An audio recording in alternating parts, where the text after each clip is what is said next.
Hi everyone, welcome to university and welcome to this series जहां पर हम cover कर रहे हैं इंटरनेशनल बिजनेस की हर एक यूनिट के top 10 questions. We have already covered unit 1, unit 2 and unit 3. In this video we are going to cover the top 10 questions of unit 4. Before that let's see कि syllabus में क्या क्या topics हैं. I have arrange the questions in the same sequence of the syllabus. For every topic in the syllabus, there is a question. So we are covering 100% syllabus in the form of question and answers. So let's see the topics that are there in our syllabus. So basically the name of the unit is Regional Economic Integration and International Economic Organizations. So इस unit में basically हमारे 4 topics हैं जो main है. First हमें पढ़ने हैं forms of regional economic integration. जो रीजनल इकोनॉमिक इंटीग्रेशन होता है उसके क्या क्या फॉर्म्स होते हैं उसमें हमें 5 टॉपिक्स पढ़ने हैं.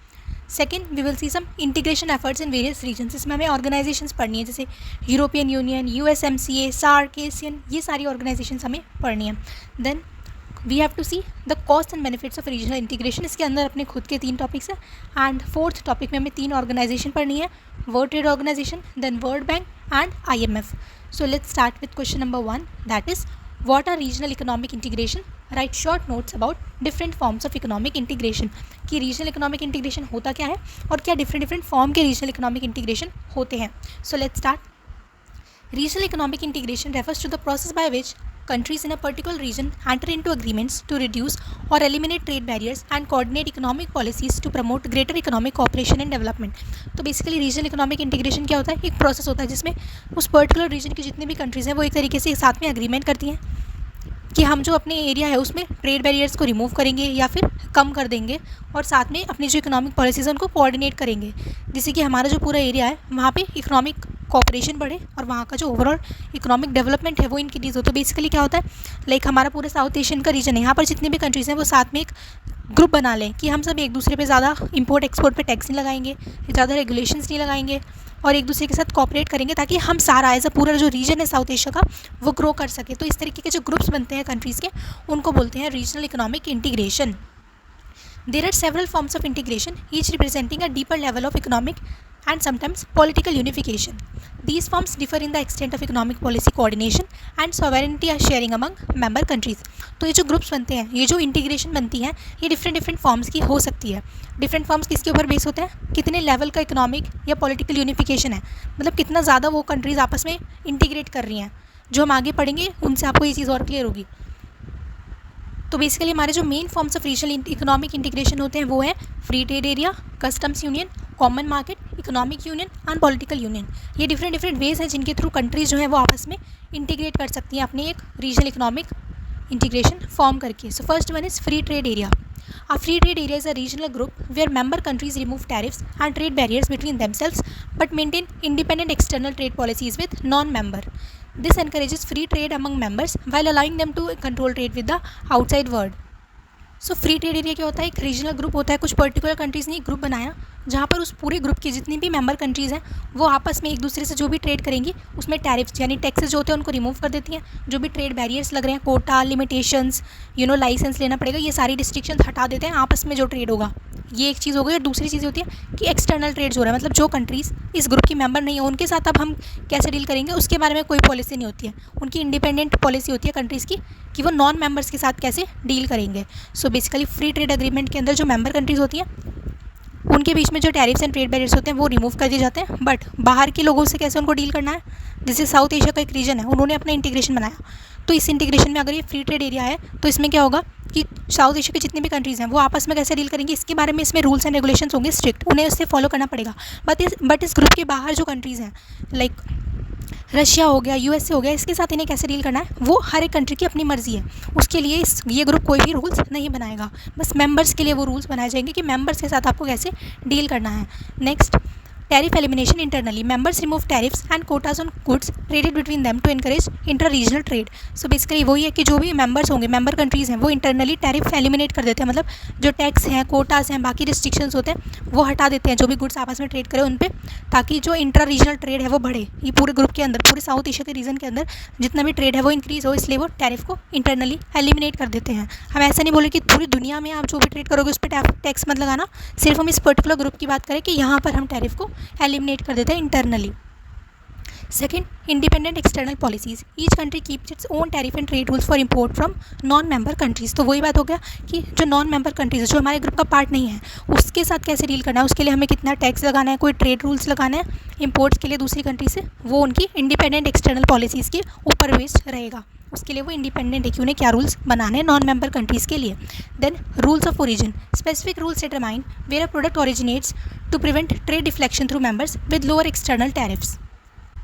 तो बेसिकली रूल ऑफ ओरिजिन क्या होता है, जो भी कंट्रीज़ एफटीए में है, फ्री ट्रेड एग्रीमेंट में है, वो अपने बीच का जो टैरिफ है वो हटा देती हैं, और बाहर की कंट्रीज़ के साथ कैसे डील करना है उसका उनका अपना अपना अलग अलग रूल होता है. बट इस सिस्टम की वजह से ट्रेड डिफ्लेक्शन का रिस्क क्रिएट होता है. अब वो क्या होता है एग्जाम्पल के थ्रू समझते हैं. मान लो कि 3 कंट्रीज़ हैं, इंडिया, नेपाल और श्रीलंका. इन्होंने अपना फ्री ट्रेड एग्रीमेंट बनाया, फ्री ट्रेड एरिया में ये लोग एंटर किए. फिर क्या हो गया कि इनको कोई गुड्स इंपोर्ट करने हैं, और उस इंपोर्ट करने की अगर इंडिया करेगा, वो इनको चाइना से इंपोर्ट करना है. अब ये पूरा ग्रुप है, इंडिया, नेपाल और श्रीलंका का ग्रुप है. इनको चाइना से कोई प्रोडक्ट इंपोर्ट करना है. अगर इंडिया करता है तो ड्यूटी हाई लगती है, इंपोर्ट ड्यूटी, और अगर नेपाल इंपोर्ट करता है तो फिर इंपोर्ट ड्यूटी लो है. तो अब अगर चाइना का प्रोडक्ट पहले आए नेपाल और फिर नेपाल से इंडिया लाएंगे, तो इंडिया का जो हाई इंपोर्ट ड्यूटी है वो बच जाएगा. बट ये जो है ये अनफेयर ट्रेड है, इसे बोलते हैं ट्रेड डिफ्लेक्शन. तो इसको अवॉइड करने के लिए एक रूल्स ऑफ ओरिजिन बनाया जाता है, जिससे पता चलता है कि जो प्रोडक्ट है वो ओरिजिनली किस कंट्री में बना है. अगर प्रोडक्ट चाइना का बना है तो उसे चाइना का ही माना जाएगा, एंड अकॉर्डिंगली उस पर रूल्स लगेंगे. मतलब नॉन मेंबर कंट्री से डील करते हैं तो वो जो इम्पोर्ट ड्यूटी है वो ही लगेगी, चाहे जो गुड़ है वो नेपाल के थ्रू आ रहा है, बट ओरिजिन जहाँ से हुआ वो माना जाता है. सो रूल ऑफ ओरिजिन ये डिसाइड करता है कि जो प्रोडक्ट है वो एफटीए मेंबर का है या किसी नॉन मेंबर कंट्री का है, ताकि मिसयूज़ ना हो इस पर्टिकुलर इंटीग्रेशन का. तो बेसिकली अगर आप गुड ला रहे हो नेपाल के थ्रू, बट है वो एक्चुअली चाइना का, और चाइना से इंपोर्ट ड्यूटी हाई थी इसलिए तुम ऐसा कर रहे हो, तो पॉइंट ऑफ ओरिजिन जो माना जाएगा वो चाइना को ही माना जाएगा. और क्योंकि चाइना आपका नॉन मेंबर है तो उसके लिए जो रूल्स लगते हैं वो लगेंगे. ऐसा नहीं है कि वो नेपाल मान लिया जाएगा और फिर कोई इसमें टैक्स वैक्स नहीं लगेंगे, तो ऐसा नहीं होता है. सो ये बेसिकली एक पॉइंट हो गया. Then next point is trade deflection risk. Goods can enter through the member with the lowest external tariffs undermining others if not regulated. तो ये वही बात हो गई कि जिस मेंबर के पास उस पर्टिकुलर कंट्री से इंपोर्ट करने में सबसे कम एक्सटर्नल टैरिफ लग रहा है, तो वो ऑर्गेनाइजेशंस, वो ग्रुप्स क्या करेंगे कि उससे वो गुड इंपोर्ट करवा लेंगे एंड देन आपस में शेयर कर लेंगे. तो ये चीज़ जो है फेयर नहीं होती, इसको अवॉइड करना चाहिए.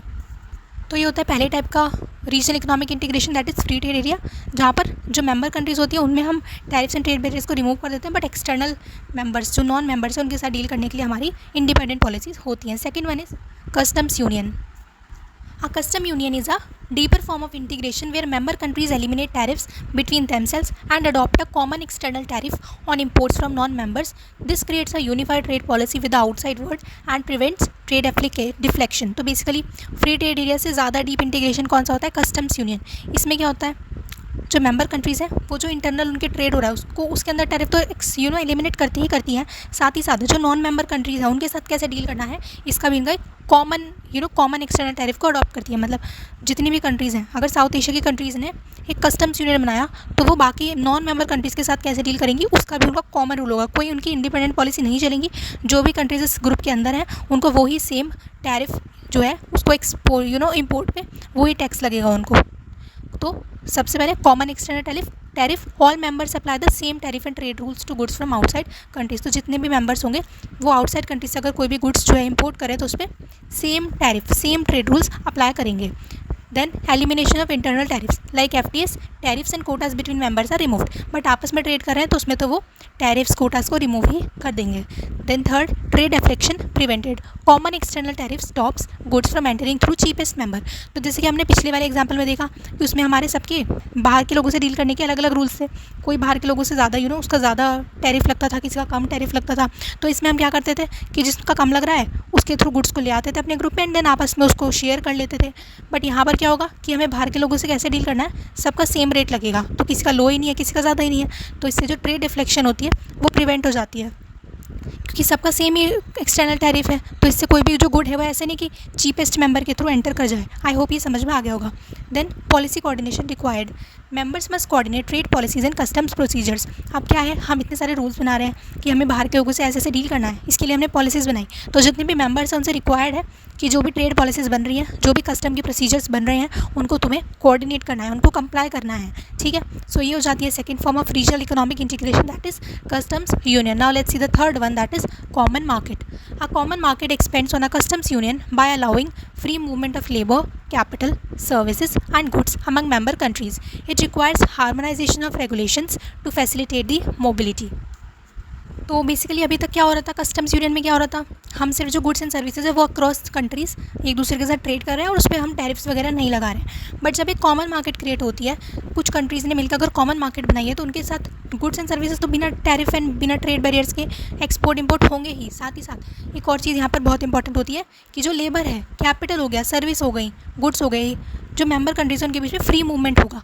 कोई भी इंसान अगर कहीं और जाकर दूसरी कंट्री में जाकर बिजनेस करना चाहता है वो जा सकता है. कोई कैपिटल मूव करना चाहता है एक कंट्री से दूसरी कंट्री में कर सकता है.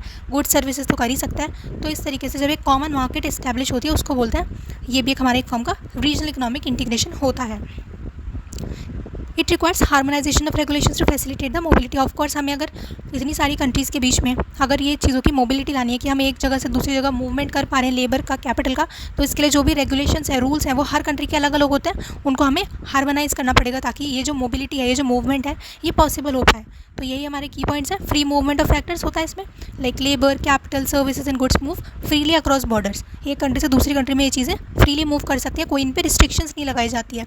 Then regulatory harmonisation, laws and standards are aligned to support factor mobility. तो हर कंट्री के अपने अपने जो लॉज और स्टैंडर्ड्स होते हैं उनको अलाइन किया जाता है ताकि वो सपोर्ट करें फैक्टर मोबिलिटी को. Then increased economic integration, members become economically interdependent with integrated markets.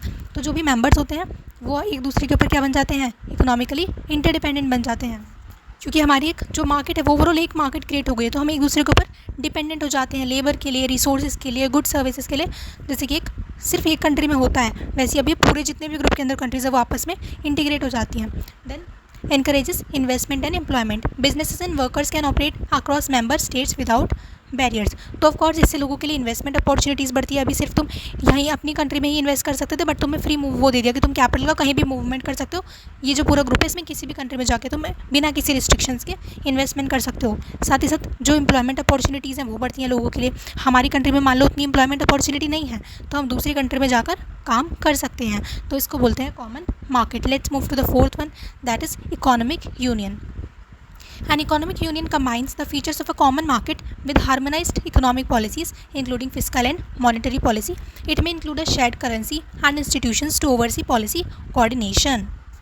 So economic union में क्या होता है, कॉमन मार्केट के जो फीचर्स हैं वो तो रहेंगे ही रहेंगे.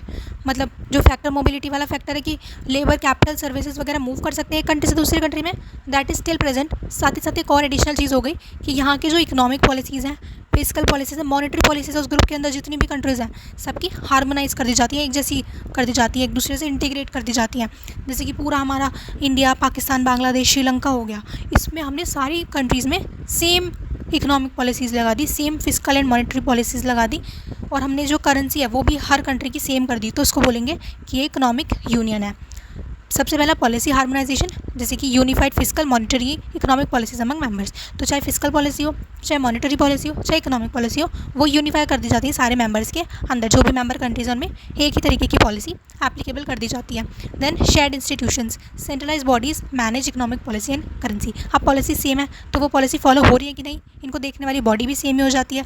तो जो इंस्टीट्यूशंस होते हैं वो भी शेयर्ड होते हैं. सेंट्रलाइज बॉडीज़ होती है जो कि इन सारी पॉलिसीज़ को और इन सारी कंट्रीज़ की अब एक ही करेंसी हो गई उसको मैनेज करती हैं. Next is common currency, often includes a single currency for ease of transactions. अब कॉमन मार्केट बन चुकी है, पॉलिसी सेम हो चुकी है, तो इनकी जो करेंसी है वो भी सेम कर दी जाती है ताकि जो ट्रांजैक्शंस हैं वो ईजिली हो जाएँ. Then sovereignty sharing, members give up significant control over national economic policies.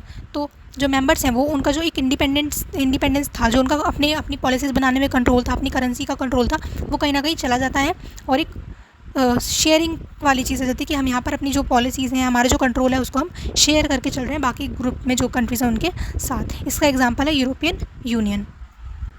Then we have political union. A political union is the most advanced form of integration where member countries unify politically, establishing a single government, legal system and common policies on defense, foreign affairs and governance. So political union बहुत ही ज़्यादा advanced form होता है. मतलब इससे ज़्यादा कोई countries आपस में इंटीग्रेट कर ही नहीं सकती.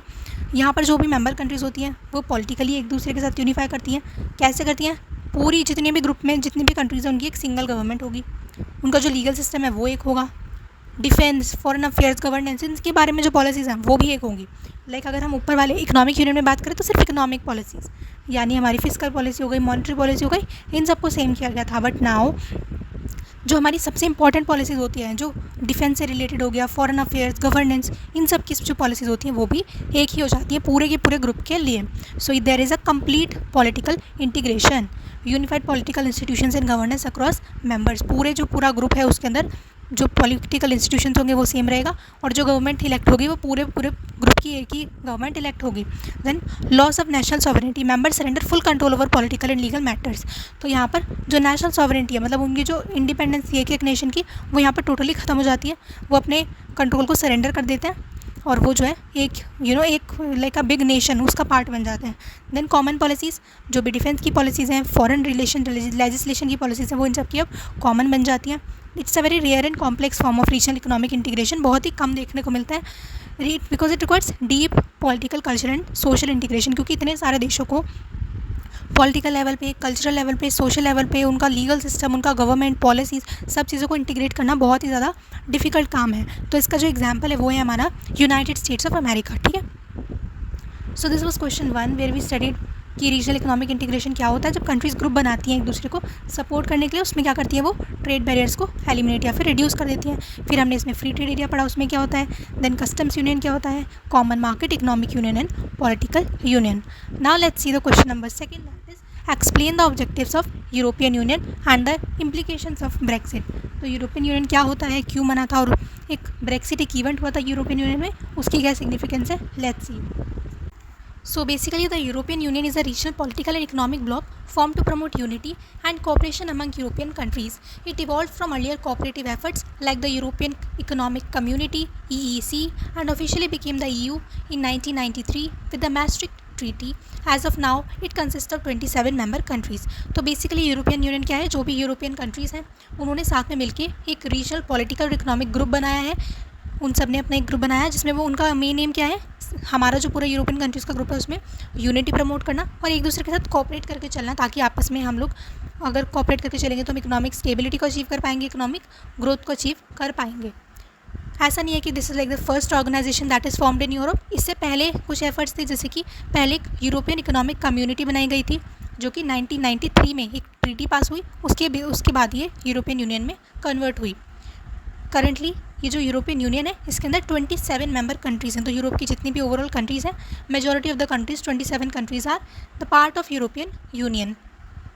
वैसे ये बहुत ही बेसिक इंट्रोडक्शन हो गया। If you want to study European Union in detail कि क्यों बनी थी, क्या हुआ था, वॉर का इम्प्लीकेशंस, बहुत सारा इसका पूरा डिटेल, इसका पूरा स्टोरी 10 मिनट्स में I have uploaded on my channel. If you want to study in detail just search European Union on my channel and you will find it. Now we are studying from exam point of view, so this is the basic introduction you need to remember for writing in the examination. Now let's see the objectives of European Union.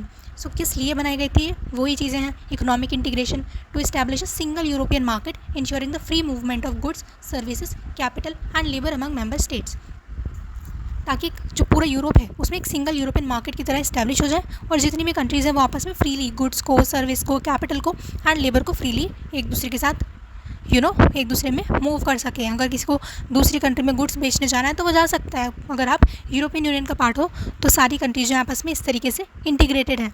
Then political unity, foster common foreign and security policies and promote joint decision making to strengthen diplomatic influence globally.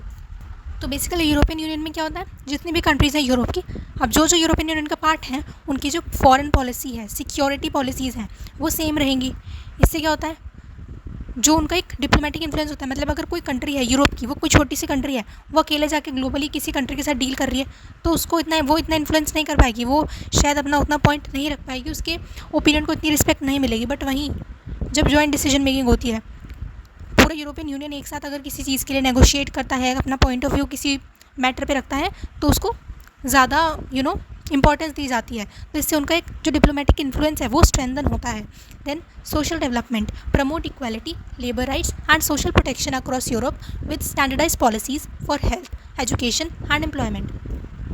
So social development कैसे, कि जो पूरा European union है ये focus करता है इन सब चीज़ों पे, इक्वालिटी प्रमोट करने पे, जो वर्कर्स हैं उनके राइट्स के बारे में लॉज बनाना, सोशल प्रोटेक्शन पूरे यूरोप में रहे अच्छे से, कि जो हेल्थ से रिलेटेड पॉलिसीज़ हैं वो स्टैंडर्डाइज होनी चाहिए पूरे यूरोप में, एजुकेशन, एम्प्लॉयमेंट, इन चीज़ों पे फोकस दिया जाए, इन सब चीज़ों पे भी ध्यान देता है यूरोपियन यूनियन। तो ओवरऑल सारी कंट्रीज़ का जो है कहीं ना कहीं सोशल डेवलपमेंट भी यहाँ पर होता हुआ हमें दिखता है। Then environmental sustainability, support collective action against climate change, encourage renewable energy use and enforce sustainable development goals।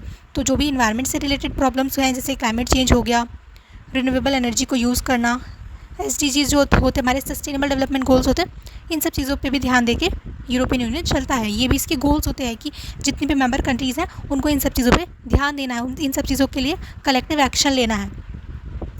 Then regional cohesion, reduce disparities between richer and poor regions through structural funds and regional support programs। तो आप पूरे European Union में सारी countries same level पे नहीं है, कुछ countries rich हैं, कुछ कंट्रीज़ पुअर हैं। तो ये जो डिस्पैरिटीज़ हैं कंट्रीज़ के बीच में, इसको रिड्यूस करने में भी ये फोकस करते हैं स्ट्रक्चरल फंड्स बना के, जो पुअर कंट्रीज़ हैं उनको सपोर्ट दे के अपने सपोर्ट प्रोग्राम्स के थ्रू। तो एक इक्वलिटी मेंटेन करने का भी ये फोकस करता है, ये भी इनका ऑब्जेक्टिव होता है। So these are the objectives of European Union. Now let's see the implications of Brexit. So Brexit का मतलब क्या है? ब्रेक्सिट का मतलब है कि यूरोपियन यूनियन में पहले जो यूके है वो भी ब्रेक्सिट का मतलब यूरोपियन यूनियन का पार्ट था। तो जब यूके ने उसको ऑफिशियली लीव किया यूरोपियन यूनियन को 31 जनवरी 2020 को, तो इस इवेंट को ब्रेक्सिट बोलते हैं, जो है यूकेज़ एक्सिट फ्रॉम यूरोपियन यूनियन। अब इसके क्या क्या इम्प्लीकेशन हुए, लेट्स सी कि जो यूके है उसने यूरोपियन यूनियन को लीव कर दिया, इस ग्रुप को लीव कर दिया, तो उससे क्या क्या फ़र्क पड़ा है। First one, economic disruptions. The UK lost barrier-free access to the European Union market, impacting trade volumes, causing border delays and reducing investment। तो obviously बहुत ज़्यादा इकोनॉमिक डिसरप्शंस हुए हैं। अब यूके जो है पहले यूरोपियन यूनियन का पार्ट था, तो उसके पास बैरियर फ्री एक्सेस थी पूरे यूरोपियन यूनियन मार्केट में, किसी भी कंट्री में वो बैरियर फ्री ट्रेड कर सकता था, टैरिफ वगैरह नहीं लगते थे। बट नाउ अब तुम पार्ट नहीं हो यूरोपियन यूनियन के, तो तुम्हारे को बैरियर फ्री एक्सेस नहीं मिलेगी। तो इससे क्या होगा, जो ट्रेड वॉल्यूम्स हैं वो इम्पैक्ट होंगी, क्योंकि जो चीज़ें हैं उनका प्राइस बढ़ेगा, टैक्स लगेगा उन पे अब, क्योंकि तुम मेंबर नहीं हो। डिलेज होंगे बॉर्डर पे, क्योंकि प्रोसीजर्स वगैरह फॉलो किए जाएंगे, क्योंकि जो नॉन मेंबर कंट्रीज़ होती है उनके साथ प्रोसीजर फॉलो किए जाते हैं। और जो है इन्वेस्टमेंट इससे क्या होगा, रिड्यूस हो जाएगा। पहले इतना फ्री था यूके से यूरोपियन यूनियन के किसी भी मेंबर के साथ ट्रेड करना, तो वो बहुत ज़्यादा लोग इन्वेस्ट करते थे, बहुत ईजी था। बट अभी बैरियर्स वापस आ चुके हैं, तो इसकी वजह से जो है इन्वेस्टमेंट्स कहीं ना कहीं रिड्यूस हो जाती हैं। Next, regulatory divergence. UK now creates its own standards, but this creates extra compliance burdens for businesses dealing with the European Union. तो अब पहले क्या था कि जो भी स्टैंडर्ड्स हैं वो पूरे यूरोपियन यूनियन के सेम रहेंगे एंड उसको यूके फॉलो करेगा। But now since it's not a part of European union, वो अपने खुद के स्टैंडर्ड्स बनाएगा। बट इससे क्या होगा, जो भी बिजनेसेस यूरोपियन यूनियन के साथ डील कर रहे हैं उनके लिए एक्स्ट्रा कंप्लायंस बर्डन इंक्रीज़ हो जाते हैं, क्योंकि जो बिज़नेस पहले डील कर रहे थे, पहले क्या था यूके यू का ही पार्ट था, तो सबके लिए सेम कंप्लायंस थे, वही चीज़ें रूल्स एंड रेगुलेशन फॉलो करने। बट अब यूके अलग हो गया, तो जो भी बिजनेसेस ट्रेड कर रहे हैं उनको यूके के रूल्स फॉलो करने पड़ेंगे, यूरोपियन यूनियन के अलग रूल्स फॉलो करने पड़ेंगे। इससे उनको बहुत ज़्यादा कन्फ्यूजन क्रिएट होगी, कॉम्प्लायंस कॉस्ट जो है वो इंक्रीज़ होगा, तो इसलिए ये भी प्रॉब्लम्स क्रिएट होती है। Then political ramifications. Brexit heightened debates on nationalism versus integration. It also sparked renewed Scottish independence talks due to differing EU preferences। तो ये जो पूरा इवेंट हुआ ब्रेक्सिट का, ये कहीं ना कहीं जो नेशनलिज्म वाली चीज़ होती है कि हमें जो है हमारे देश के जो इंटरेस्ट है उस पर फोकस करना चाहिए, ग्लोबल कॉपरेशन बाद में आती है बात, पहले हम अपने कंट्री पे फोकस करेंगे, ऐसा ओपिनियन था यूके का। तो ये जो आइडिया है ये उसने प्रमोट किया कहीं ना कहीं पूरे वर्ल्ड में। बट यूके के अंदर जो स्कॉटलैंड है, तो बेसिकली जो हमारा यूके है वो 4 कंट्रीज से बना है, जैसे इंग्लैंड हो गया, Scotland, Wales and Northern Ireland. तो जो 2016 में यूके ने एक रेफरेंडम किया कि क्या आप यूरोपियन यूनियन को मतलब रहना चाहते हैं उसमें या फिर हम उसको लीव कर दें।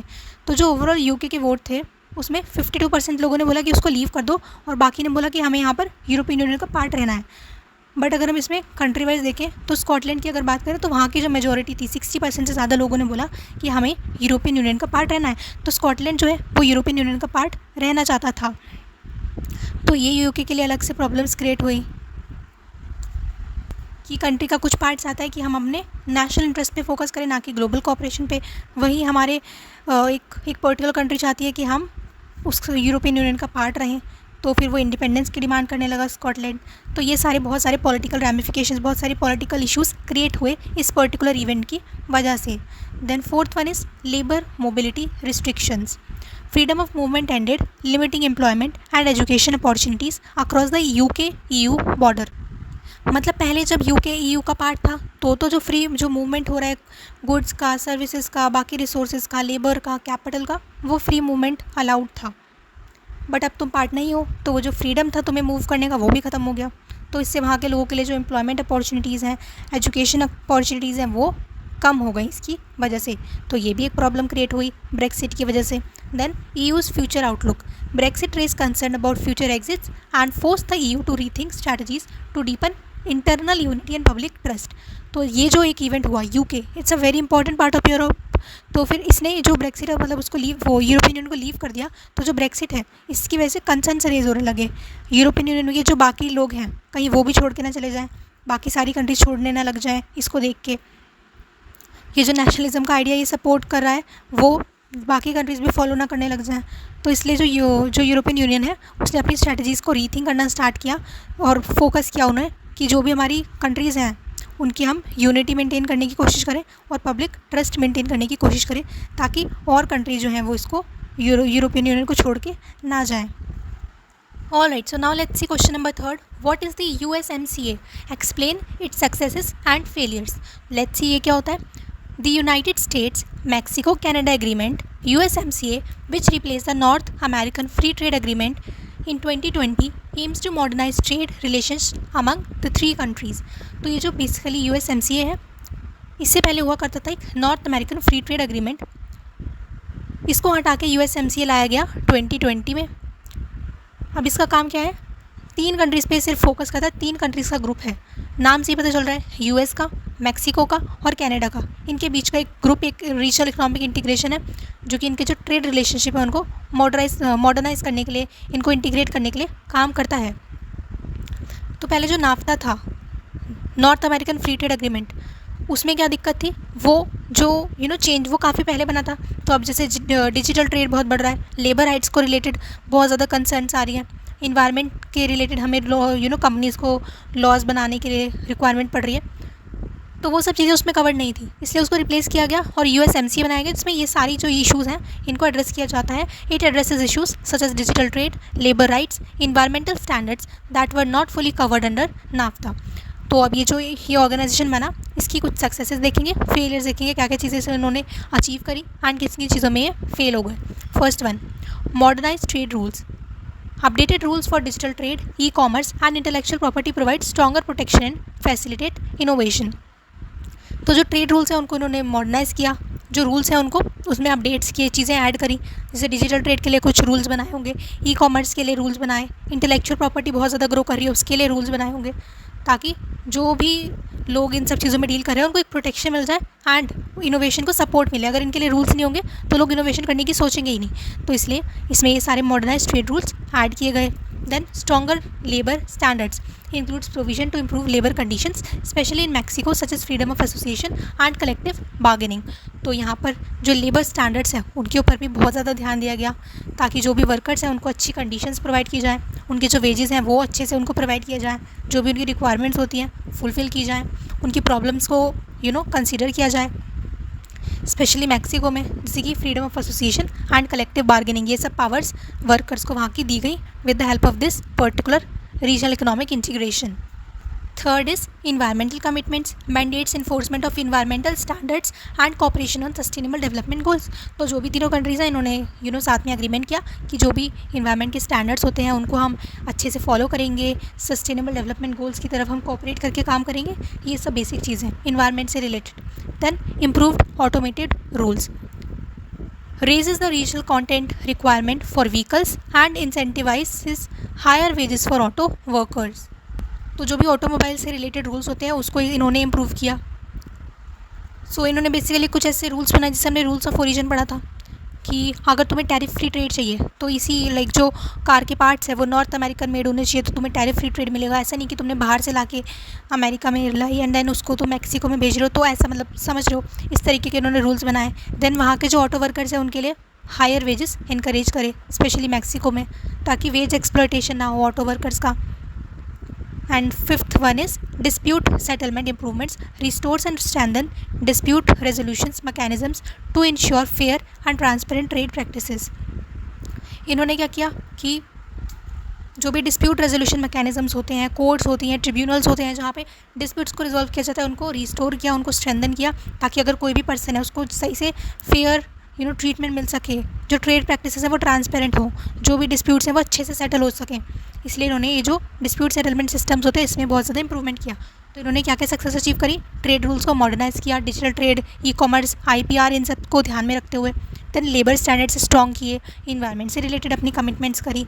देन ऑटोमोबाइल इंडस्ट्री है उसमें बहुत ज़्यादा इंप्रूवमेंट्स किए, लाइक ऑटो वर्कर्स की वेजेस बढ़ाना। साथ ही साथ जो डिस्प्यूट सेटलमेंट होता है उसमें बहुत ज़्यादा इन्होंने इंप्रूवमेंट्स लाए। ये तो हो गई successes of USMCA। Now let's see some failures और criticisms of USMCA. First, limited economic gains. Analysts argue that the overall economic benefits are modest compared to NAFTA. तो ऐसा बोलते हैं कि इससे ज़्यादा, लाइक जो एनालिस्ट हैं, जिन लोगों ने इसकी स्टडी की, इनको रिसर्च किया इनके डेटा को, वो बोलते हैं कि जो ओवरऑल इकोनॉमिक बेनिफिट मिला है इस ऑर्गेनाइजेशन की वर्किंग से वो बहुत कम है, मॉडेस्ट है, इतना अच्छा बेनिफिट नहीं मिल रहा है एज़ कम्पेयर टू नाफ्टा, जो पिछली ऑर्गेनाइजेशन थी उससे ज़्यादा बेनिफिट मिल रहा था। Then complex compliances, new rules, especially in the auto sector, have made compliance more costly and complicated. तो ऐसा बोलें कि इन्होंने रूल्स तो बनाए हैं बट वो इतने ज़्यादा कॉम्प्लेक्स बना दिए हैं कि जिसे कंप्लाई करना बहुत ही ज़्यादा कॉस्टली और कॉम्प्लिकेटेड हो गया है। लाइक जो स्मॉल बिजनेसेस हैं उनके लिए बहुत डिफिकल्ट हो सकता है इन सारे रूल्स को कंप्लाई करना। Then labour enforcement gaps, despite stronger language, enforcement of labour standards in Mexico remains inconsistent. जैसे कि इंडिया का हाल है कि लॉज तो बहुत अच्छे अच्छे बनाए गए हैं, लैंग्वेज तो बहुत स्ट्रॉन्ग है, अच्छे से इन्होंने बनाया है, बट उन लेबर स्टैंडर्ड्स को इन्फोर्स सही से नहीं किया जा रहा है, इनकंसिस्टेंट इन्फोर्समेंट है। ठीक है। Then short term uncertainty, transition from NAFTA to USMCA created temporary confusion and delays in trade processes. मतलब बोल रहे हैं कि जब ये स्विच हुआ नाफ्टा से USMCA में कन्वर्ट हुआ, नए रूल्स प्रोसीजर्स कंप्लायंसेस ये सब आए, तो इसकी ये जो शिफ्ट हुआ, ट्रांजिशन हुआ, इसकी वजह से ही बहुत ज़्यादा प्रॉब्लम्स क्रिएट हुई। ट्रम्प लाइक जो बिजनेस वाले हैं उन लोगों के लिए बहुत ज़्यादा कन्फ्यूजन्स क्रिएट हुई, कंप्लायंस को रिलेटेड ट्रेड प्रोसेसेस बहुत ज़्यादा डिले हुए इस पर्टिकुलर प्रोसेस की वजह से। जैसे पेपर वर्क डिले हो गया, कन्फ्यूजन हो रही है लोगों को नई रेगुलेशंस के बारे में, ये सब प्रॉब्लम्स फेस करनी पड़ी हैं इसकी वजह से। Then environmental shortcomings, critics argue that while environmental clauses exist, enforcement mechanism are weaker than required. तो अगेन वही चीज़ कि जो गोल्स हैं वो तो इन्होंने बहुत अच्छे अच्छे बनाए हैं बट उनको इन्फोर्स सही से नहीं किया जा रहा है, यानी जो हमारे इन्फोर्समेंट मैकेनिज्म्स हैं वो जितने रिक्वायर है उससे बहुत ज़्यादा वीक है। तो ये लॉज बनाने का कोई फ़ायदा नहीं है अगर वो इन्फोर्स ही नहीं हो पा रहे हैं। सो दिस वॉज USMCA, उसके सक्सेसेस एंड उसके failures. Now let's see fourth one, that is what are the objectives of SAARC, that is South Asian Association for Regional cooperation, and उसकी परफॉर्मेंस को evaluate करेंगे। So the South Asian Association for Regional Cooperation is an economic and geopolitical organisation of South Asian countries. तो जितनी भी South Asian countries हैं उनका ये एक एसोसिएशन, एक ऑर्गेनाइजेशन है। इट वॉज इस्टेब्लिश्ड इन 1985 इन ढाका, बांग्लादेश। कहाँ पे इस्टेब्लिश हुआ था? बांग्लादेश में 1985 में। इट्स मेंबर्स इंक्लूड, कौन कौन से इसके मेंबर्स हैं? Afghanistan, Bangladesh, Bhutan, India, Maldives, Nepal, Pakistan and Sri Lanka. So basically जितनी भी साउथ एशियन कंट्रीज़ हैं these are the members of this organisation. SAARC aims to promote regional cooperation and development. तो जिससे बाकी के ऑर्गेनाइजेशन का ऑब्जेक्टिव होता है कि हम रीजनल कोऑपरेशन डेवलपमेंट प्रमोट करें, इसका भी सेम ही ऑब्जेक्टिव है।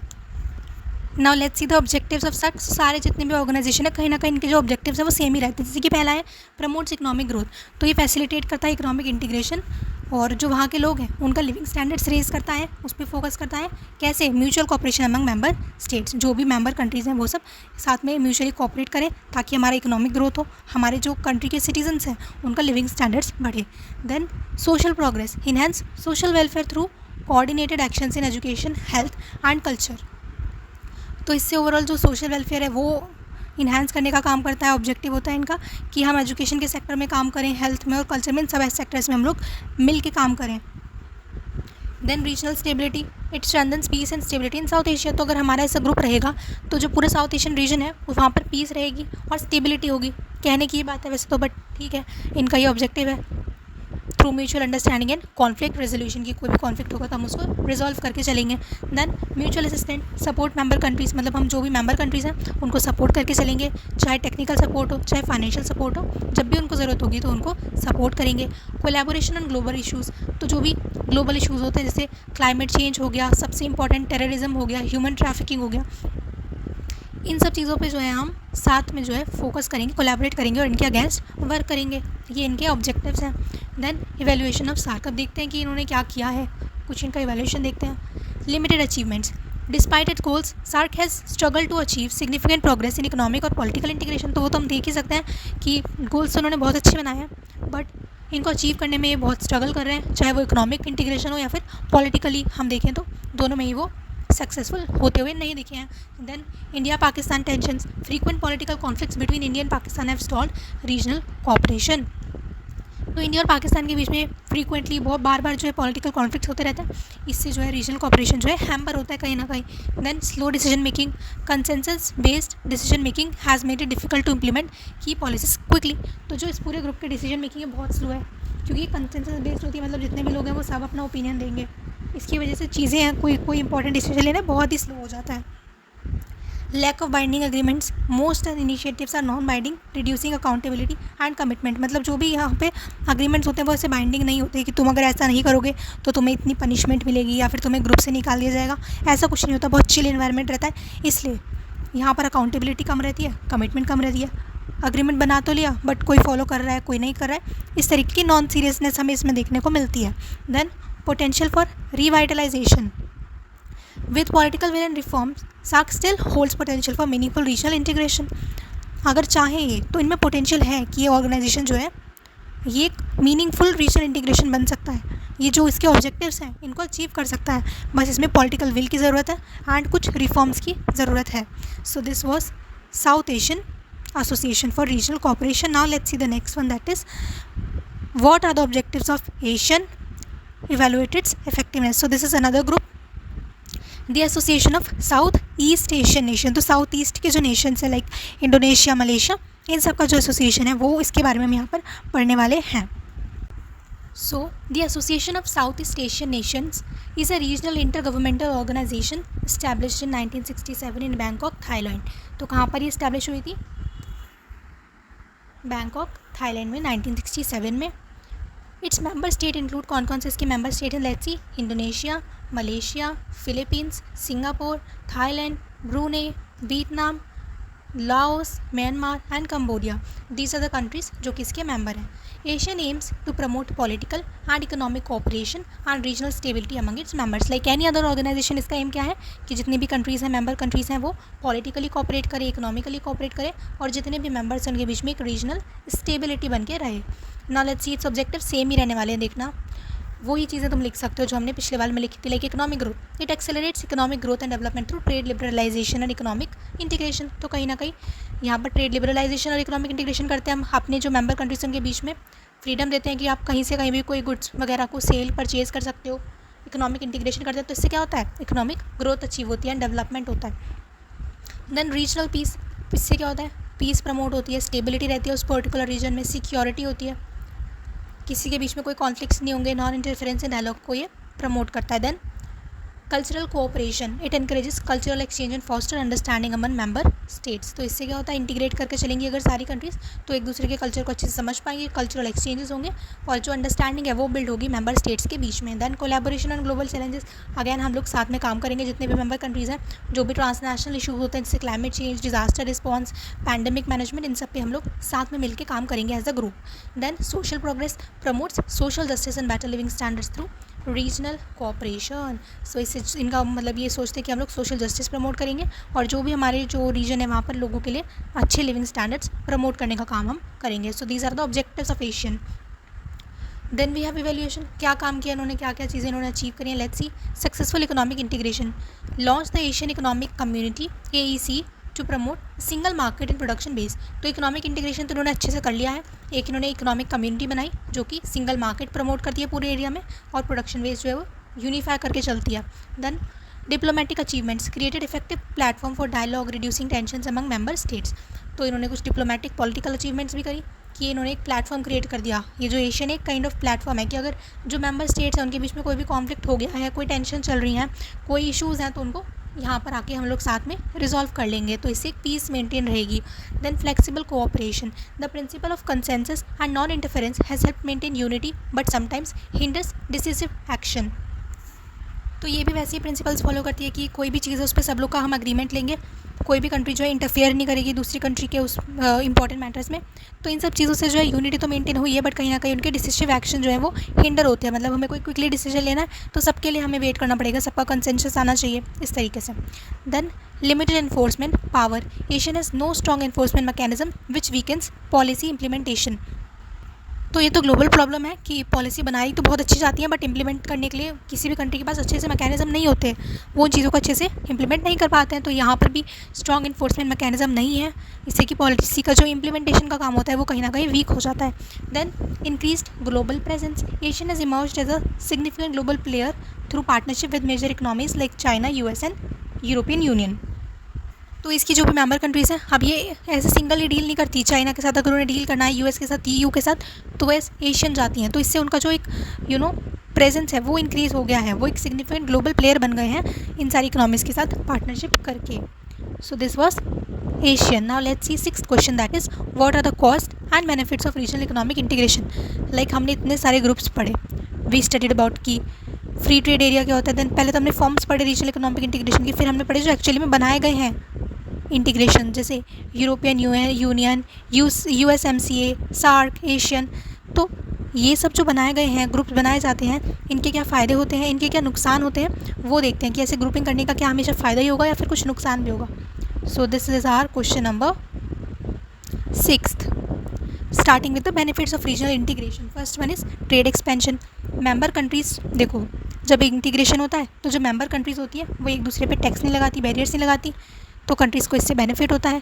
इससे जो है ट्रेड इनकरेज होता है, ट्रेड की जो वॉल्यूम्स है वो भी इंक्रीज़ होती है और इकोनॉमिक एफिशिएंसी इंप्रूव होती है। तो ओवरऑल जो ट्रेड है वो एक्सपेंड होता है। बैरियर्स रहते तो शायद हम उतना ट्रेड नहीं करते क्योंकि महंगी पड़ती चीज़ें, टैक्स लगता है उन पर, बट अब इतना स्मूथली सारा ट्रेड हो रहा है तो फिर जो ट्रेड है वो एक्सपेंड होता है। Second, economies of scale, firms operate in large unified markets allowing production at lower cost due to higher demand and better resource allocation. अब पूरा एरिया है, पूरा रीजन है, वो एक मार्केट बन गया है, तो डिमांड भी ज़्यादा होगी, प्रोडक्ट्स की डिमांड ज़्यादा होगी तो प्रोडक्शन ज़्यादा होगी, और जब प्रोडक्शन ज़्यादा होती है तो जो गुड हम प्रोड्यूस कर रहे हैं उसकी पर यूनिट कॉस्ट जो है वो कम हो जाती है। इसको बोलते हैं economies of scale.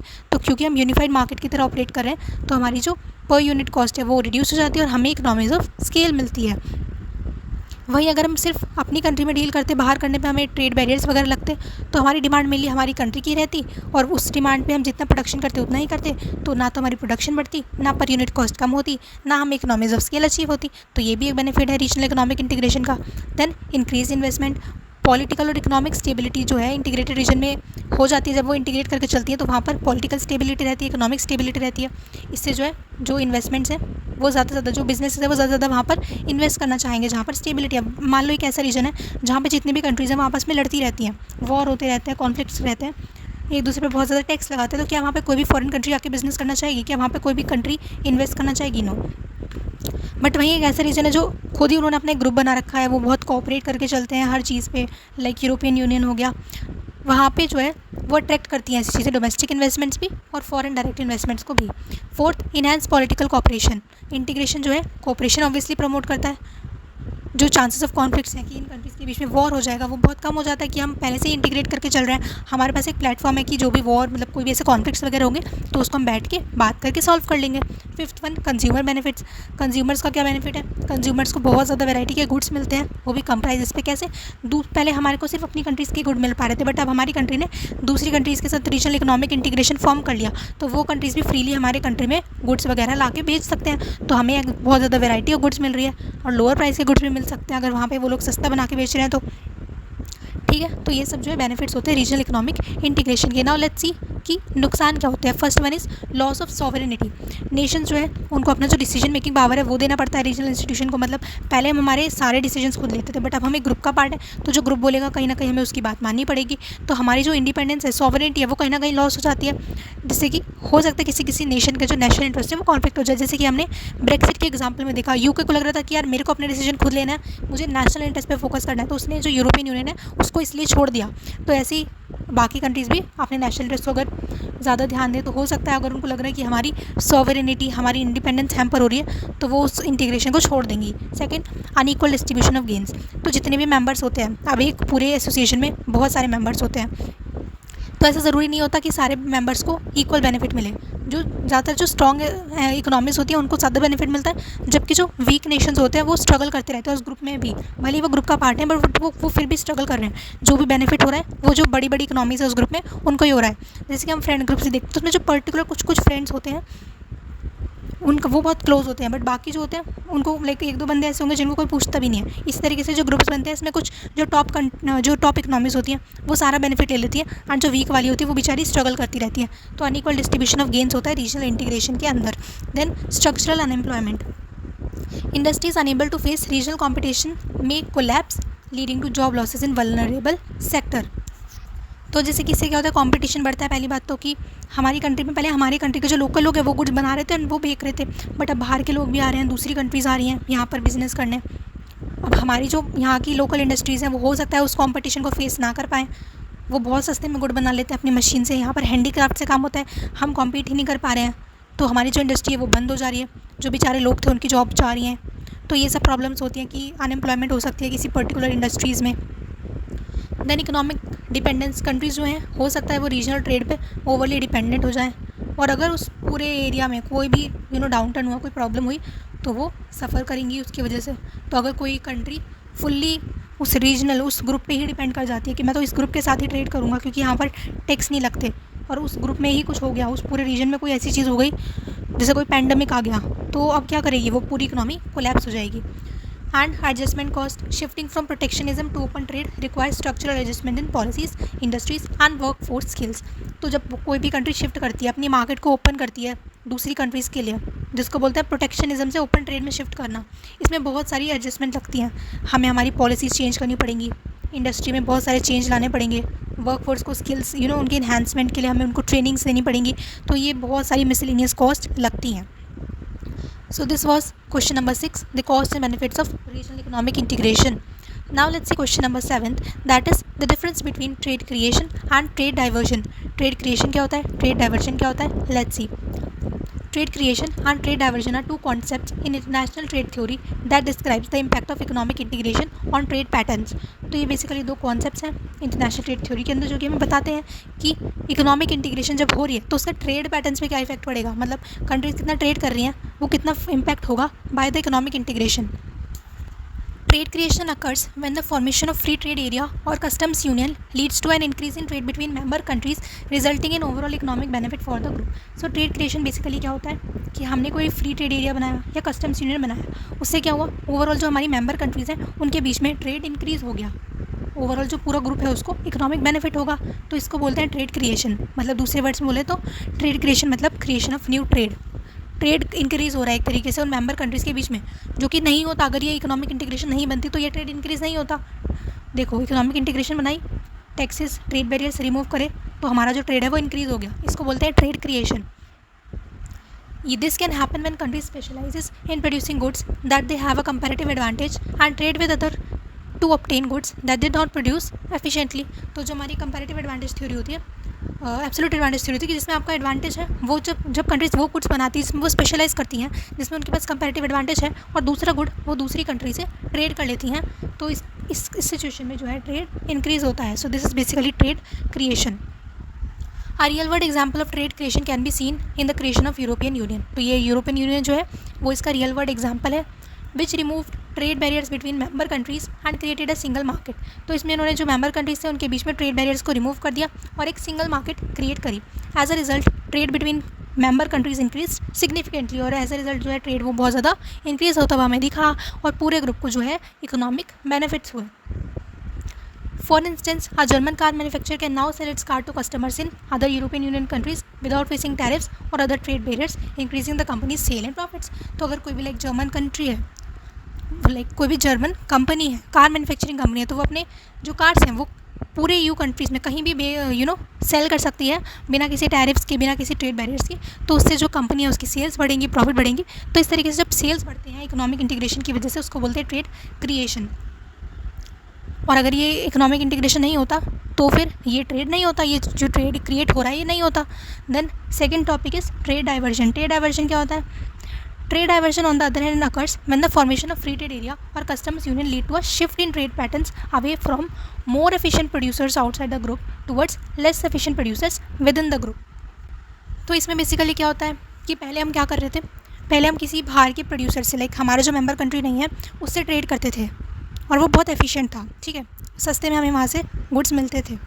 But now हमने एक ट्रेड एक एसोसिएशन बनाया, एक रीजनल इकोनॉमिक इंटीग्रेशन बनाया, उसी के मेंबर से अब हमने रूल बनाया कि इसी मेंबर से, लाइक हमारे जो यूनियन है इसके एक मेंबर से हम ट्रेड करेंगे। भले ही वो जो बाहर वाला मेंबर है वो हमें वो ही चीज़ जो है वो मेंबर से सस्ते में दे रहा था, बट नाउ बिकॉज हमने यूनियन बनाया है तो हम अपने मेंबर से ही ट्रेड करेंगे। तो इसकी वजह से ऑब्वियसली हमें लॉस होगा कि तुम मेंबर से डील करने की वजह से एफिशिएंसी छोड़ रहे हो। सस्ते में जब बाहर से मिल रहा है तो बाहर से लेना चाहिए, बट नहीं, हम तो मेंबर से लेंगे, तो इस केस में लॉस होता है। इसको बोलते हैं ट्रेड डाइवर्जन।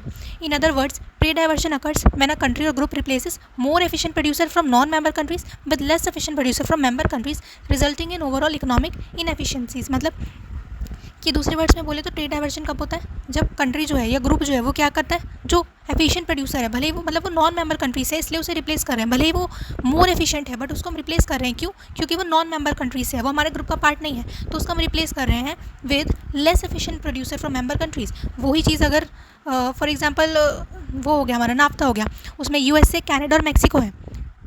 अब ये इनको लाइक मान लो कि इनको कार बनानी थी और वो जो कार है वो चाइना हमें 10 करोड़ रुपीज़ में बना के दे रहा है पूरी कार्स, बट मैक्सिको वो कार बना रहा है 12 करोड़ में। बट हम चाइना से नहीं ले रहे हैं, हम मैक्सिको से ले रहे हैं क्योंकि वो हमारी टीम का मेंबर है, तो इससे हमें 2 करोड़ का लॉस हो रहा है। तो ये जो चीज़ है इसको बोलते हैं trade diversion. So a real world example of trade diversion ये इन्होंने यही दे रखा है, नाफ्ता का एग्जाम्पल दे रखा है, जैसे कि इंक्रीज इन ट्रेड हुआ, किसके बीच में ट्रेड इंक्रीज हो रहा है? US, कनाडा और मैक्सिको के बीच में, मेंबर्स के बीच में तो ट्रेड इंक्रीज हो रहा है, बट ट्रेड डाइवर्जन हो रहा है भाई यहाँ पर। क्यों? क्या कर रहे हैं हम? जो लेस एफिशिएंट मैक्सिकन प्रोड्यूसर्स को एंटर करने दे रहे हैं US मार्केट, और जो मोर एफिशिएंट प्रोड्यूसर्स हैं नॉन मेंबर कंट्रीज से, उनको हम डिस्प्लेस कर रहे हैं। इससे जो ओवरऑल हमें जो इकोनॉमिक एफिशिएंसी है ग्लोबल मार्केट में उसका लॉस हो रहा है। आई होप ये समझ में आया होगा कि यहाँ पर एक तरीके से हम बायस करें कि अगर हमारे ग्रुप का मेंबर है, भले ही वो चीज़ हमें महंगी में दे रहा है, हम उससे प्रेफर कर रहे हैं, और बाहर का पर्सन है बट सस्ते में दे रहा है, बट उसको हम नहीं ले रहे हैं। तो इससे क्या हो रहा है, एक तरीके से हमारे को इकोनॉमिक लॉस तो हो ही रहा है। तो ये होता है हमारा ट्रेड डाइवर्जन।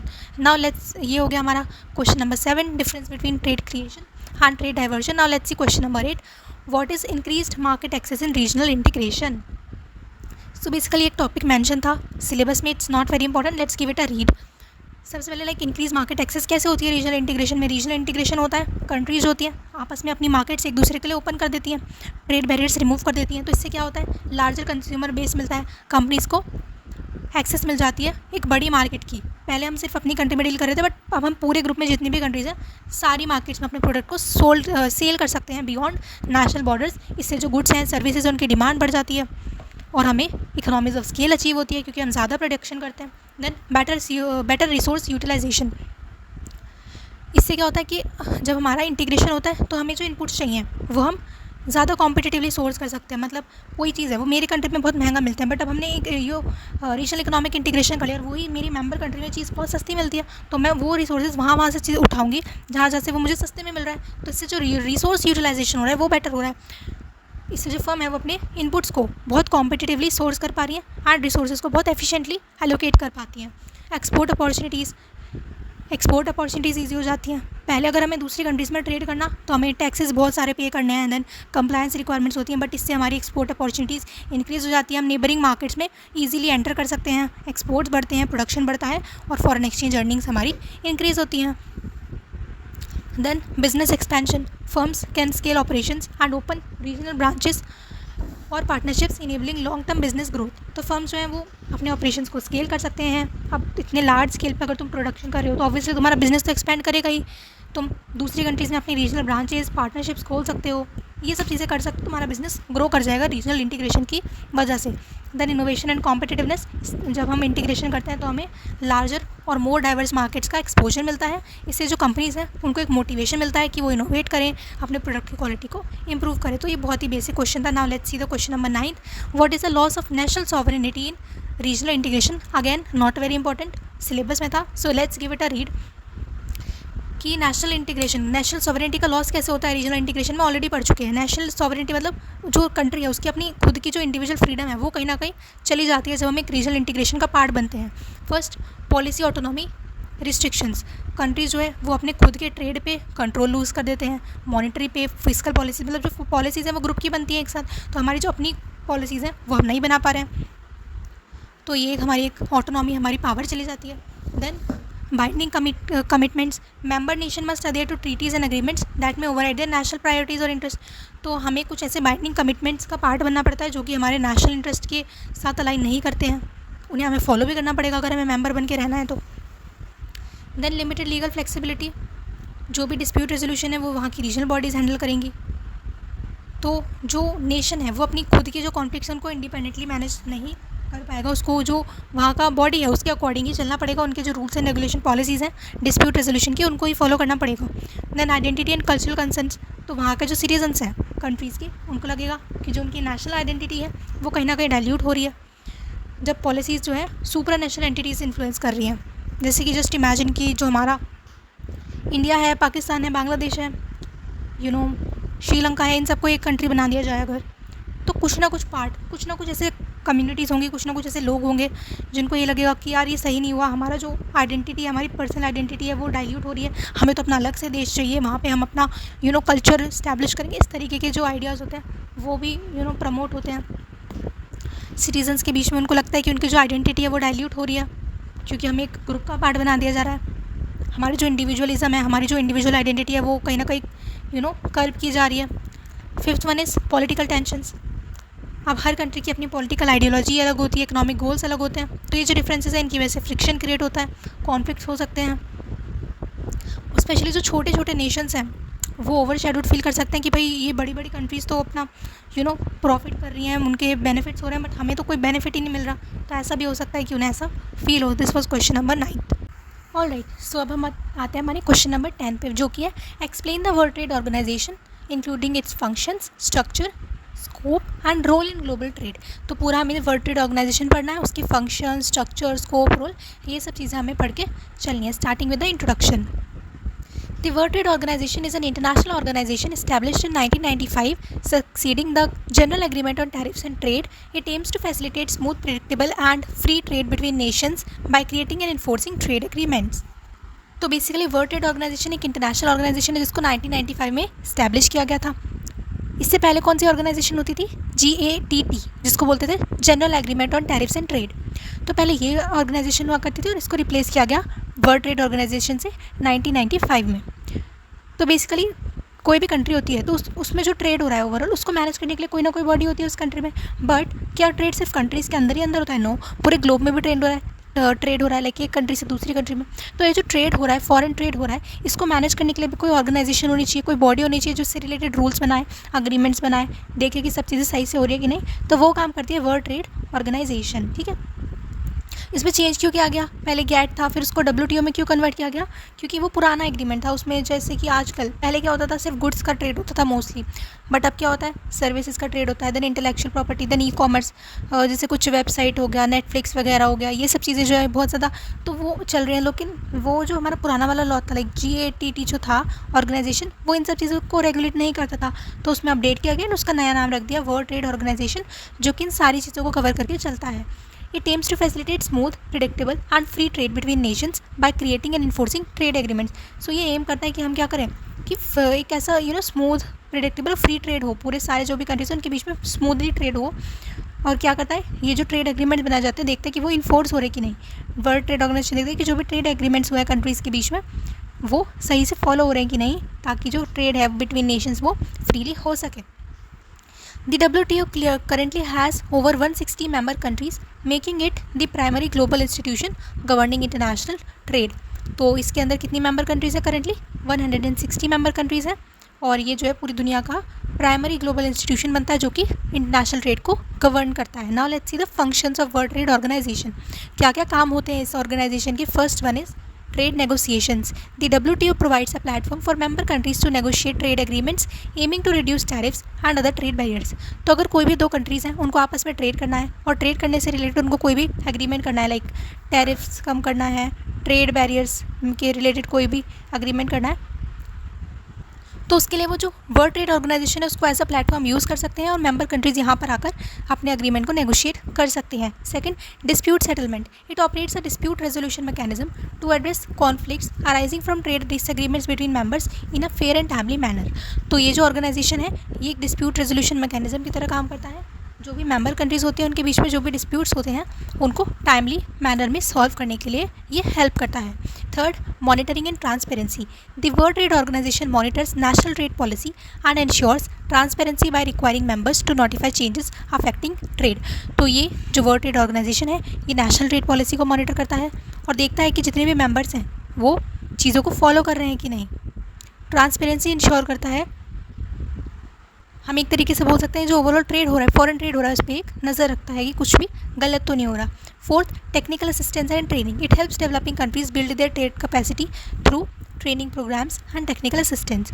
तो जो डेवलपिंग कंट्रीज़ होती हैं लाइक इंडिया हो गया, उनको ये ट्रेनिंग प्रोग्राम्स देता है, टेक्निकल असिस्टेंस देता है ताकि वो जो कंट्रीज़ हैं, जो डेवलपिंग कंट्रीज़ हैं, वो अपनी ट्रेड कैपेसिटी को बिल्ड कर सकें, ठीक है, ग्रो कर सके, इकोनॉमिक ग्रोथ अचीव कर सकें. Fifth, trade policy review. Regular review of members trade policies help ensure compliance with WTO rules and promote transparency.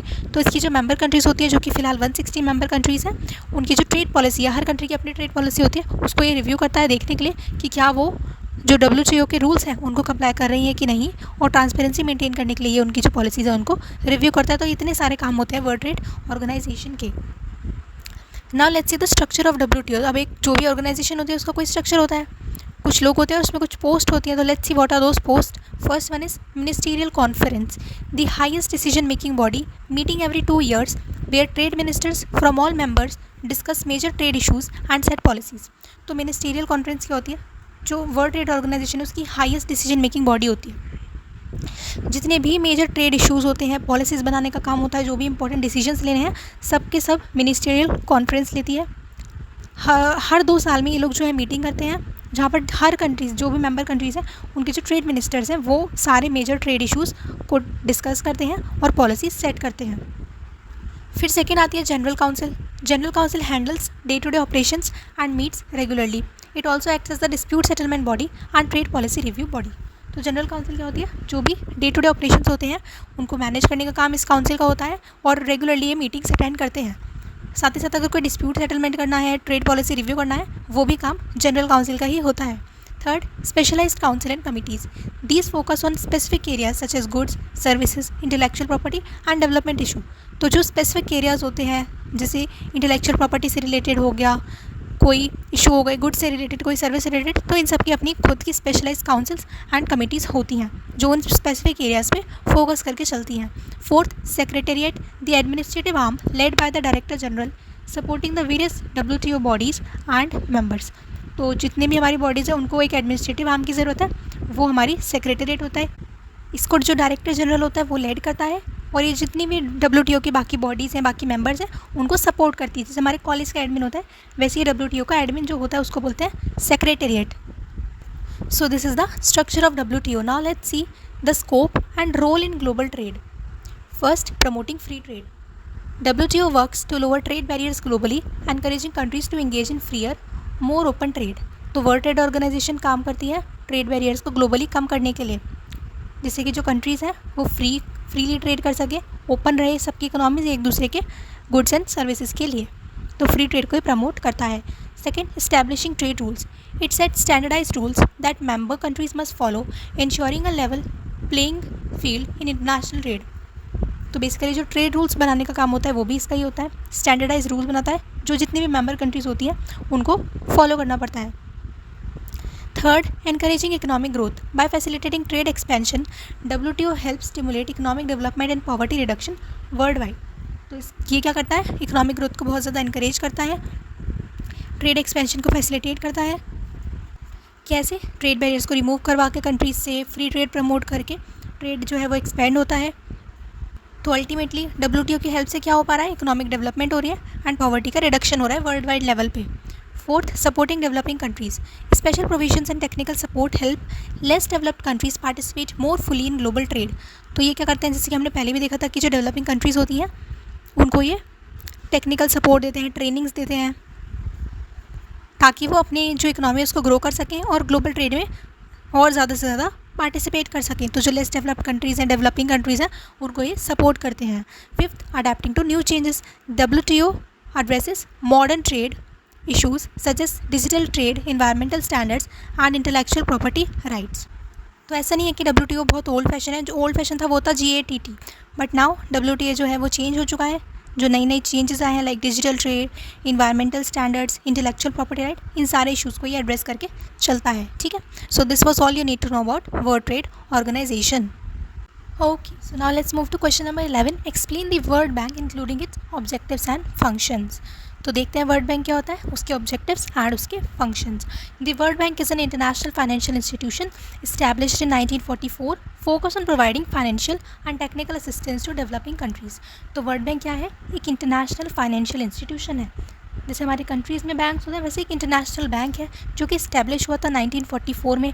और ये फोकस किस चीज़ पे करता है, जो डेवलपिंग कंट्रीज़ हैं, जो कंट्रीज़ अभी डेवलप कर रही हैं, अंडर डेवलप्ड कंट्रीज़ हैं, उनको फाइनेंशियल और टेक्निकल सपोर्ट असिस्टेंस देने का काम करता है world bank. Its primary goal is to reduce poverty and support development by funding projects that improve infrastructure, education, health and economic policy reforms. तो इसके प्राइमरी गोल होते हैं कि पॉवर्टी को रिड्यूस किया जाए। एंड ये कैसे करता है, प्रोजेक्ट्स जो होते हैं, बहुत सारे प्रोजेक्ट, जैसे इंफ्रास्ट्रक्चर से रिलेटेड प्रोजेक्ट है किसी कंपनी का, एजुकेशन से related, health and economic policy, इन सब चीज़ों के जो प्रोजेक्ट्स होते हैं इनको फंड करता है, इनमें पैसे लगाता है। So what are the objectives of the world bank, let's see. First, poverty reduction. The world bank aims to reduce global poverty by promoting sustainable economic development and improving living standards. तो सबसे पहला जो M है world bank का वो है global poverty को reduce करना। कैसे रिड्यूस करेगा, सस्टेनेबल इकोनॉमिक डेवलपमेंट को प्रमोट करके एंड लिविंग स्टैंडर्ड्स को इम्प्रूव करके। Second, infrastructural development. It supports building essential infrastructure such as roads, schools, water supply and energy facilities in developing countries. तो इसका दूसरा ऑब्जेक्टिव है कि ये क्या करता है, इंफ्रास्ट्रक्चर जो बिल्ड होता है, इंफ्रास्ट्रक्चर जैसे ये रोड बननी है किसी कंट्री में, स्कूल बनने हैं, वाटर सप्लाई, एनर्जी, जो बेसिक चीज़ें होती हैं इन सबको बनाने के लिए हेल्प करता है, सपोर्ट करता है डेवलपिंग कंट्रीज़ में mainly. Third, promote economic growth by funding development projects. It encourages economic growth and job creation. तो जो भी डेवलपमेंट प्रोजेक्ट्स हो गए उनमें ये पैसे लगाता है और इससे जो है इकोनॉमिक ग्रोथ को एनकरेज करता है और लोगों के लिए एम्प्लॉयमेंट अपॉर्चुनिटीज़ भी क्रिएट करता है। Fourth, facilitate social development. The bank focuses on sectors like health, education and social welfare to improve human development indicators. तो ये जो बैंक है ये किस पे फोकस करता है, ये जो सारे सेक्टर्स होते हैं जैसे हेल्थ हो गया, एजुकेशन हो गया, सोशल वेलफेयर हो गया, जब इन सब पे फोकस करता है तो इससे क्या होता है, जो सोशल डेवलपमेंट है वो होता है उस पर्टिकुलर कंट्री का, वहाँ का जो ह्यूमन डेवलपमेंट इंडिकेटर्स है वो इम्प्रूव होते हैं। ओवरऑल वहाँ के लोगों की जो क्वालिटी ऑफ लाइफ है वो इम्प्रूव होती है। Fifth one is encourage investment. It aims to attract private investment through guarantees and advisory services to stimulate economic activities. तो ये इन्वेस्टमेंट को इनकरेज करता है, गारंटीज़ दे के, एडवाइजरी सर्विसेज दे के जो प्राइवेट इन्वेस्टमेंट है उसको अट्रैक्ट करने का काम करता है, जिससे कि इकोनॉमिक एक्टिविटी स्टिमुलेट हो, ज़्यादा से ज़्यादा कंट्रीज़ की ग्रोथ हो। तो ये सारे बेसिक ऑब्जेक्टिव्स होते हैं वर्ल्ड बैंक के। Now let's see the functions of world bank, pretty similar. First, financial assistance. It provides long term loans and grants to developing countries for capital intensive project. तो जो भी developing countries होती हैं उनके जितने भी capital intensive projects होते हैं उनमें या तो लोन देता है या फिर ग्रांट्स देता है, उनको फाइनेंशियल सपोर्ट देता है डेवलप करने के लिए। Second, technical expertise and advice. Offer policy advice, technical support and research to help countries design effective development strategies. तो ये ना तो सिर्फ पैसे देता है, साथ ही साथ एडवाइस भी देता है। जो टेक्निकल एक्सपर्टीज़ है, एडवाइस है, जैसे किसी पॉलिसी से रिलेटेड एडवाइस दी, टेक्निकल सपोर्ट दिया, रिसर्च दिया, ताकि जो कंट्रीज़ हैं वो अच्छे से जो स्ट्रैटेजी बना रही है वो अच्छी स्ट्रैटेजी बनाए ताकि वो ग्रोथ अचीव कर सकें। तो ये एडवाइस वाला जो सर्विस होती है वो भी प्रोवाइड करता है। Third, capacity building, supports training and institution strengthening to improve governance and project implementation। तो बहुत सारे ट्रेनिंग प्रोजेक्ट्स होते हैं, इंस्टीट्यूशन को स्ट्रेंथन करने के लिए जो भी प्रोजेक्ट्स होते हैं उन सबको सपोर्ट करता है ताकि हर एक कंट्री का जो गवर्नेंस है वो इम्प्रूव हो। और जब गवर्नेंस इंप्रूव होगा तो कोई भी प्रोजेक्ट है, चाहे वो इंफ्रास्ट्रक्चर से रिलेटेड हो, हेल्थ से रिलेटेड हो, एजुकेशन से रिलेटेड हो, अगर वहाँ पर लोगों को अच्छे से ट्रेनिंग दी जाए, इंस्टीट्यूशनल स्ट्रेंथन हो, गवर्नेंस इंप्रूव हो, तो वो जो प्रोजेक्ट का इम्प्लीमेंटेशन है वो अपने आप ही अच्छे से हो जाएगा। Fourth, data and research provides produces valuable economic data, reports and development research to guide policy decisions worldwide। तो ये बहुत अच्छा जो है डेटा पब्लिश करते हैं, रिपोर्ट्स पब्लिश करते हैं जो कि हेल्प करती है कंट्रीज़ को और बिजनेसेस को डिसीजंस लेने में, पॉलिसी डिसीजंस लेने में इनका डेटा, क्योंकि बहुत रिलायबल भी होता है। Then fifth is coordination role, works with other international organization, governments and private sector to coordinate development efforts. तो ये क्या करता है, जितने डिफरेंट कंट्रीज़ के गवर्नमेंट्स हैं, बड़े बड़े और दूसरे इंटरनेशनल ऑर्गेनाइजेशंस हैं और साथ ही साथ जो प्राइवेट सेक्टर है उनके साथ कोऑर्डिनेट करके चलता है ताकि ओवरऑल जो ग्लोबल लेवल है उस पर हम ग्रोथ को अचीव कर सकें, डेवलपमेंट हो सके। So these are the functions of world bank. Now let's start with the last question, that is question number 12। Explain the IMF, international monetary fund, including its objectives and functions. So, IMF is a global organization established in 1944 with the primary goal of promoting international monetary cooperation, financial stability and balanced economic growth।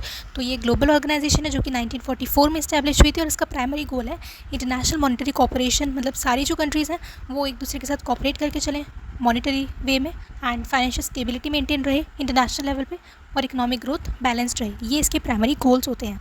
It supports it's 190+ member countries by providing financial resources, policy advice and technical assistance to help maintain stable economies and prevent financial crisis। तो ये जो इसके goals हमने पढ़े, ये इसको कैसे maintain करता है, कैसे इनकी तरफ वर्क करता है। तो इसके जो भी 190+ मेंबर कंट्रीज़ हैं उनको ये फाइनेंशियल रिसोर्सेज प्रोवाइड करता है, उनको एडवाइस देता है पॉलिसी रिलेटेड, उनको असिस्टेंस प्रोवाइड करता है ताकि जो भी इकोनॉमीज़ है वो स्टेबल रहे और किसी को भी फाइनेंशियल क्राइसिस फेस ना करनी पड़े। इस चीज़ को मेक श्योर करता है IMF। Now let's see the objectives of the IMF. First, promote international monetary cooperation, facilitate cooperation among member countries on monetary matters to foster a stable and well functioning international monetary system। तो ये ensure करता है कि एक corporation maintain रहे international level पे, जितनी भी मेंबर कंट्रीज हैं इसकी वो कोलैबोरेट करके चले मॉनेटरी मैटर्स पे ताकि एक स्टेबल और well functioning international monetary system create हो। सारी कंट्रीज़ मॉनेटरी जो इश्यूज़ होते हैं, पॉलिसीज़ बनाना हो गया, इन सब चीज़ों पे कोलैबोरेट करके चलें। Second, ensure exchange rate stability, works to maintain orderly exchange rate arrangements, prevent competitive devaluations and promote stable currency value to support international trade। तो ये भी इंश्योर करता है कि जो एक्सचेंज रेट स्टेबिलिटी है वो मेंटेन रहे, जो भी एक्सचेंज रेट के अरेंजमेंट्स होने हैं वो ऑर्डरली मैनर में हो जाए कंप्लीट, कोई भी कॉम्पिटिटिव डिवैल्यूएशन ना हो किसी पर्टिकुलर कंट्री की करेंसी का, एंड स्टेबल करेंसी वैल्यूज़ रहें जिससे कि इंटरनेशनल ट्रेड जो है वो सपोर्ट होता है।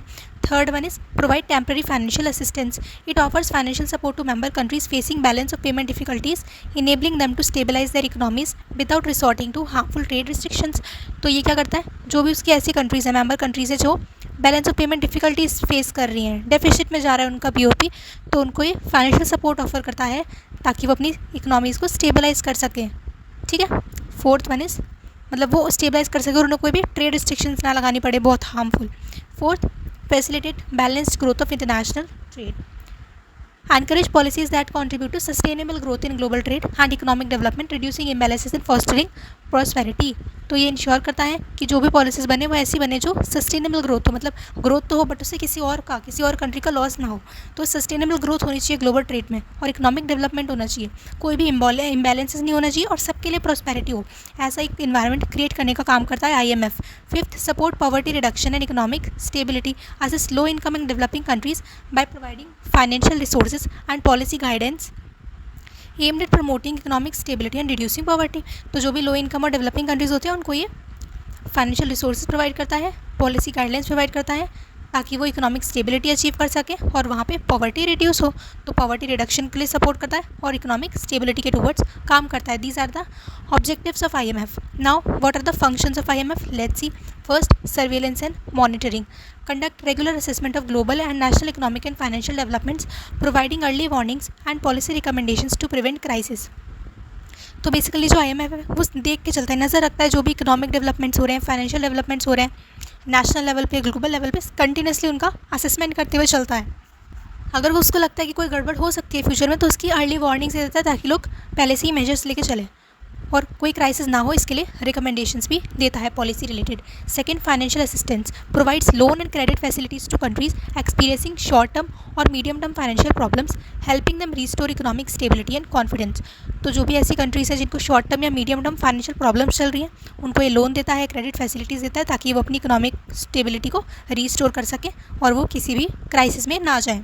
Third, technical assistance and training deliver technical support and training in areas such as fiscal policy, monetary policy, exchange rate system and statistical measures to strengthen member countries institutional capacities। तो जो member countries हैं उनके खुद के जो institutional है, वो institutions हैं, वो strong बने, वो capable बने अपनी चीज़ों को handle करने के लिए, इसलिए उनको technical support और training provide करता है अपनी member countries के institutions को कि इनकी चीज़ों पे, जैसे fiscal policy हो गया, monetary policy हो गया, इन सब चीज़ों के रिगार्डिंग ट्रेनिंग देता है वहाँ के ऑफिशियल्स को, इंस्टीट्यूशंस के एम्प्लॉयज़ वगैरह को। Fourth, policy advice and consultation advice governments on macro economic policies, structural reforms and financial regulations to promote economic stability, growth and development.